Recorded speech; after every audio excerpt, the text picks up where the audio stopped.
Hello everyone and welcome back to another video from Wake&Tech. In this video, I'm going to show you how to log into your account on the Florida sales tax website. So let's get started right away. First of all, open up your web browser and then in the address bar type in floridarevenue.com and press enter. You will now be taken into the official Inland Revenue website for the state of Florida. Now simply click on the File and Pay button and you will be asked to choose from a list of various types of taxes and fees. Hover it down and click on Sales and Use Tax in order to pay your sales tax. You will now be taken into the login portal.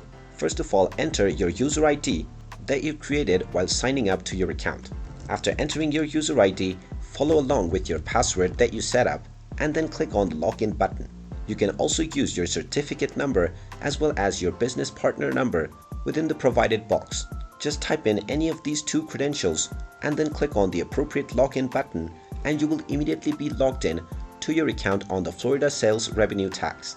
And once you are logged in, you can directly proceed with filing your taxes. And there you have it. That is how easy it is to log into your account on the Florida Sales Tax website. If you find this video helpful, make sure you hit that like button and subscribe to our channel if you haven't done so already.